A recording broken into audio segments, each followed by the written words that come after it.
the Airbus A380, the biggest passenger airplane ever produced. And on my personal opinion, I think it was also the big mistake to produce this kind of big airplane. And don't put your dislikes now, just wait and listen for me, because I think that it's a fantastic airplane and I would like to fly it. Inside the cockpit it's very modern and very comfortable, but still I think that it was the big mistake producing this kind of airplane, and today I'm gonna tell you why. Hello my friends and welcome. My name is Dennis and as you probably know, I'm the airline pilot. Let's go. Bum, bum. If you have a product that nobody wants anymore, or you can sell only below production cost, you have to stop it, as painful as it is. No, this is the right decision right now. You can trust that we have not been giving up easily on the 380. And I think you know that we did various analyses in recent years, what else we could do with the 380. But it turned out that for measures like re-engineering or stretching the aircraft, we wouldn't find customers, or not enough customers. The 380, as you said before, is a fantastic airplane. Unfortunately, we are in a situation where the orders, that the backlog we have, is not able to sustain the production beyond 2021, with a decision that was made by Emirates to reduce its order, still with the ambition to have 123 A380s flying under the flagship of Emirates. So we have to come to looking at the facts as they are, and there is not enough production to sustain the program beyond 2021. A wrong aeroplane in the wrong time. It is something that passengers love. They like to travel on an A380. It's very quiet, it's very spacious, but at the end of the day, for the operator, it's really painful. You know, when you take into account the operational challenges we have with a small fleet, the fact that Airbus has decided to discontinue making the A380, we made the decision that it was best for the group to retire the airplane and not make these expensive investments, and to replace the airplanes with more efficient current technology. Bum, bum. So guys, you just heard the opinions of the sharks of this aviation industries, the CEOs, the Airbus managers themselves, and it's not just my opinion, as you can see. And what I have here are the years. I will tell you what they mean for Airbus A380.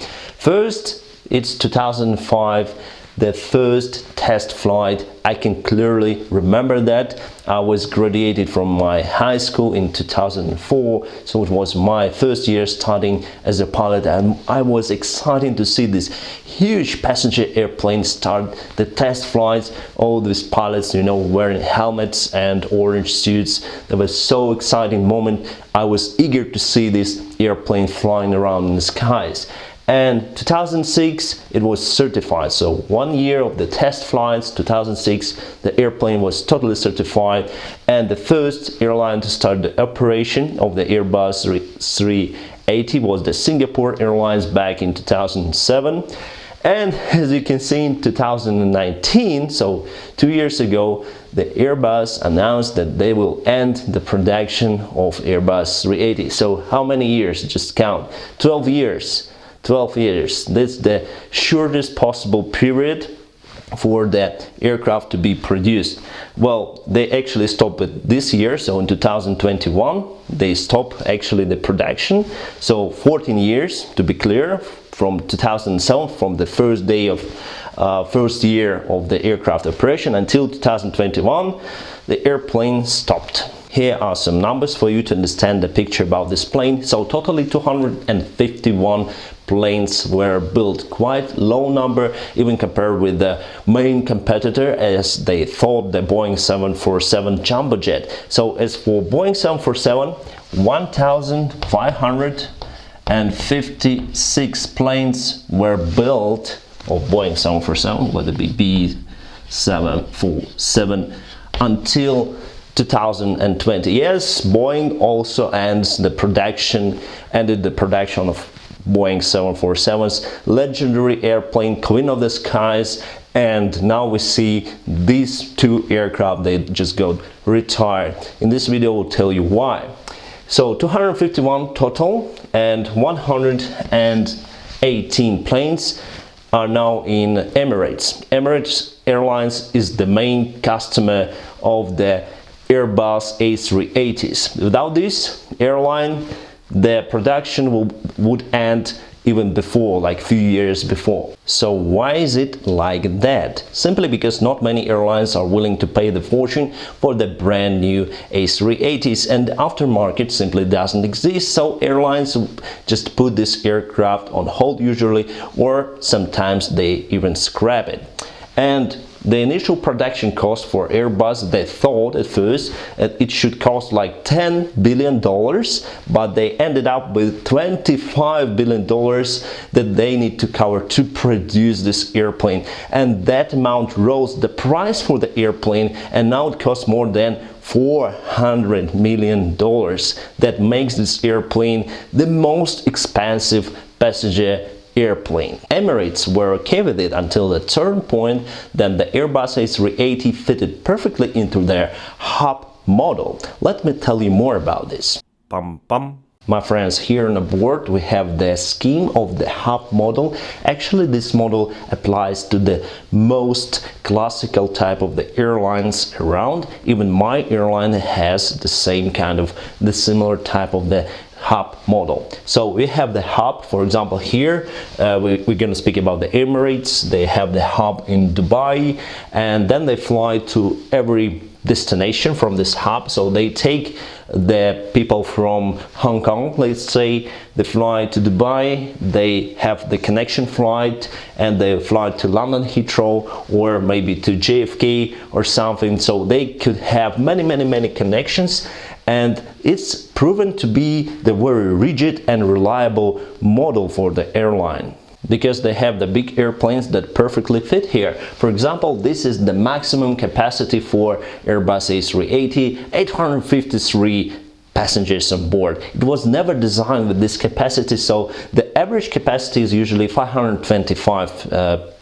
composition airplane. So we can carry 525 people from Hong Kong to Dubai and then put them in a transfer area to fly to London Heathrow Airport, and you can carry lots of people, by then reducing the ticket price. So flying these routes, you can have two options, depends on money you have. So you can pay for the cheap ticket to fly in economy, or you can buy the business class ticket or even the first class ticket to fly in a very comfortable environment, because the Airbus A380 and also the Boeing 777, but Airbus 380 for sure will guarantee that you will have lots of space inside your leisure zone, or maybe first class, business class, etc. So it depends on money you have. So that is how the airlines are getting their clients. But with A380 we have also some problems here. Well, you know that Dubai is a very big airport, and it was actually the terminal building, those gates actually were designed to accommodate the A380s. So we have lots of A380s in Dubai airport. I fly there many times, and yes, I like this airport. It's a huge airport and able, yes, to accommodate the A380. It's plus for this airport. But if you speak about the JFK, for example, this airport had to spend around 175 million United States dollars to get the infrastructure to be able to accommodate the A380, because this airport was designed a long time ago and it doesn't have such huge taxiways. And also this kind of airports, they have their own specific procedures for A380s. For example, I've flown to London Gatwick Airport, and once I was approaching, following the A380 on approach, and they have the special procedure for the following traffic. So I was the following traffic, and I had to switch for RMP approach, because the airplane is so big that the signal from the ILS system, from instrument landing system, was not okay, wasn't allowing me to have the precise approach, so I had to switch for RMP approach. It's not very difficult, but still you have this kind of stuff happening, you know. And I don't know how this airplane flies to London Gatwick Airport, because this airport it's not small airport, but very busy airport, the busiest airport in the world with a single runway operation. The other big problem are alternate airports, because not many airports are able to handle this huge machine. And if we speak about the part of the world where the most of the flights conducted, I mean the North America, the Canada and United States, they have just 16 airports that can handle the A380, and that means that JFK is one of those airports, and you have just 15 airports left for as your alternate. And some of those airports will be very far away, for example LA on the other part, on the other coast, right? So I don't know if we can have the range to reach the alternate airport over there. So you need to understand the weather, you need to really prepare for your flight, and sometimes you need to have lots of alternative fuel for your flight, and that increases the fuel consumption, because the heavier the airplane is, the more fuel it burns. Pum, pum. However, I think we have one more option, or it's better to say one more airplane here. And I'm not working for Emirates, my friends. I just took this airline as example to show you the hub model. So speaking about the operating cost, the operational cost for the airplane, that includes of course the fuel, also the maintenance, and many other stuff that you need to do with your airplane, and also pay for ATC, pay for everything, you know. So that we call the operational cost.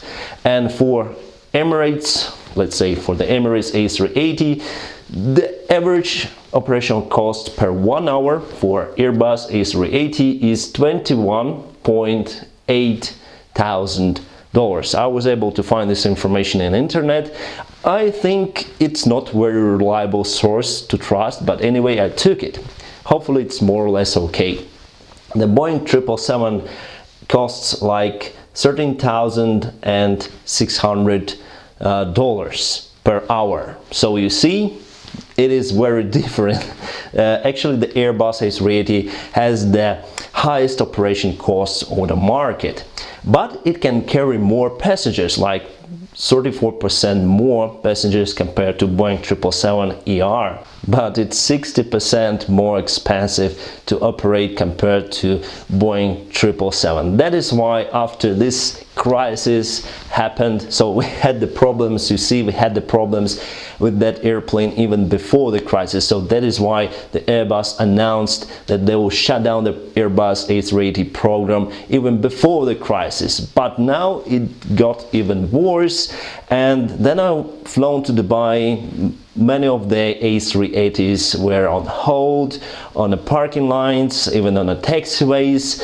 Quite sad picture for me, personally for me as a pilot to see, because I know I would like to see those planes flying. I would like to see my colleagues flying the airplanes, because many of them just got laid off. The 777 is kind of other story. They also were on hold, but now it's getting better for 777 fleet. I hope it will be better for A380 fleet, because the hub model will exist, and this airplane will fly, at least for Emirates, I think, for a quite long time. I wonder if all of those airplanes will go back to the skies. I'm not sure about it, because you just see what is happening on the market. Many of the airlines, they just ground their fleet of A380s, and they say that they will never fly. They will just got rid of those planes. Recently, Malaysian Airlines, that say that they will never fly the A380 again. And the sad story for my profession, the sad story for aviation lovers, and in the best predictions, we'll see half of those planes flying. So 251 were produced, so we expect to have like 125 flying. I think most for Emirates, but even for Emirates it's getting expensive, so that is why they changed their mind to order the A350. With the crisis, this model is not, the hub model is not working as it used to be before.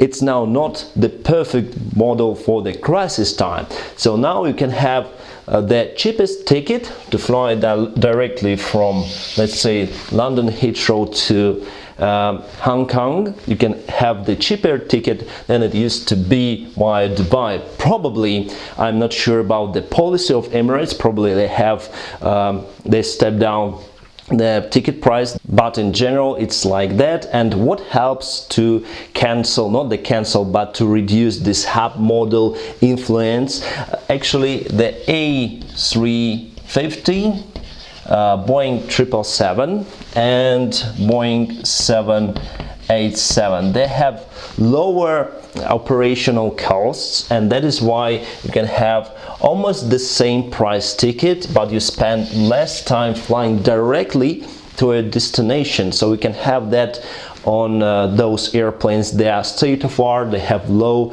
fuel consumption. Speaking about the fuel consumption, let me write it here. Here we have the fuel consumption, and as you can see we have remarkable 12 tons per hour for Airbus A380. It's quite a lot.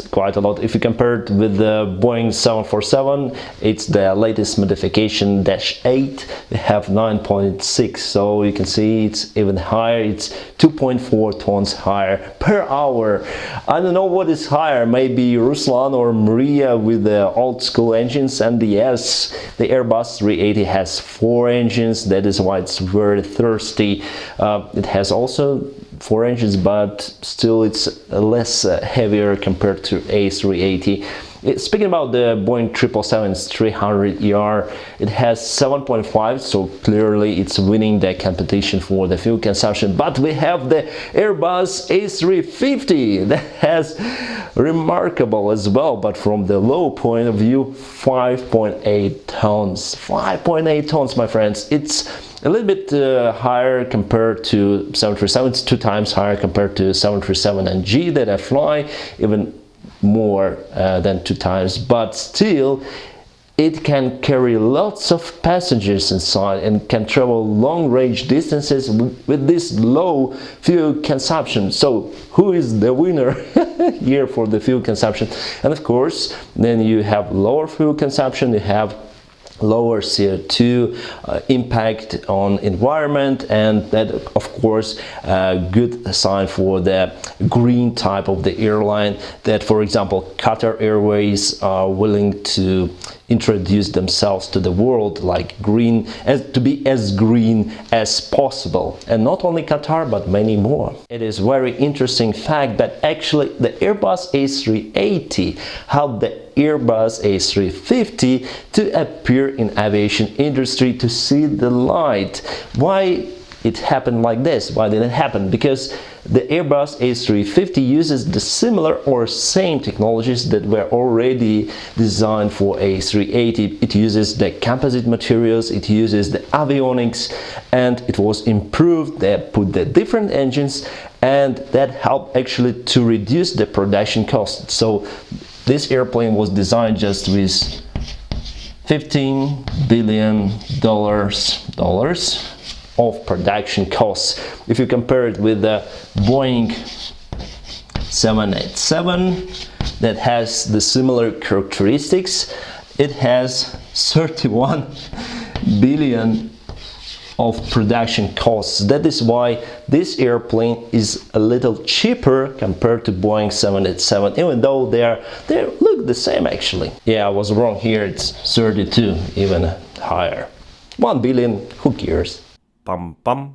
Now we can put all the main factors together and get the main reason why this airplane retires in such an early age. And here we have the money, of course. The money, as always. So airlines, they just cannot afford keeping this airplane flying in their airlines in their fleet. The first is the logistic nightmare. Then this aircraft can easily operate in Dubai, for example, but for some airports that were not built at the first to accommodate this huge airplane, for them it's logistic nightmare. Also, the logistic nightmare is to build this airplane in Toulouse, to take all these huge parts.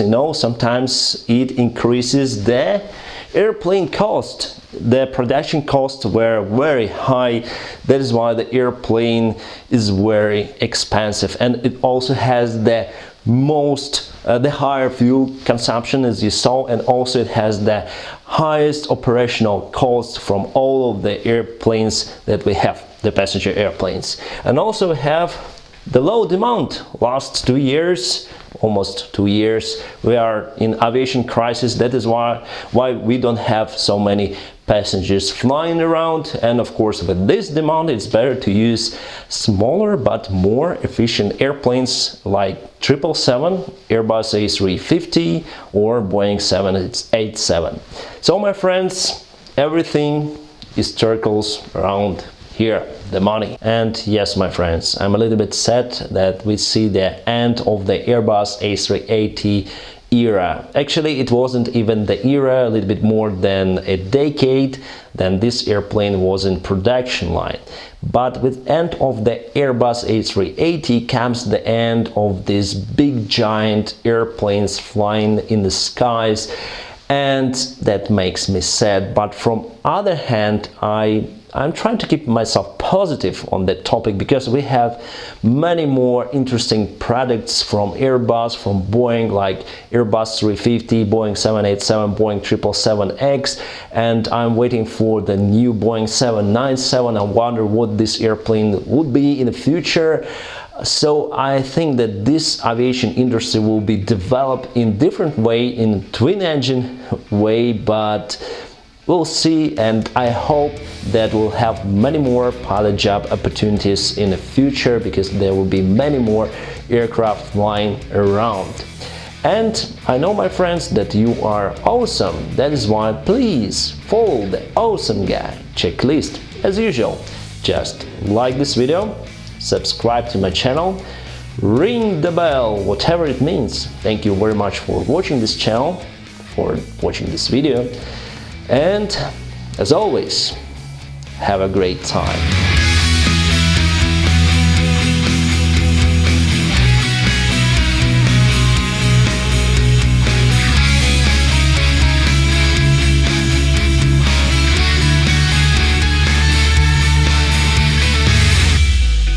Pam pam.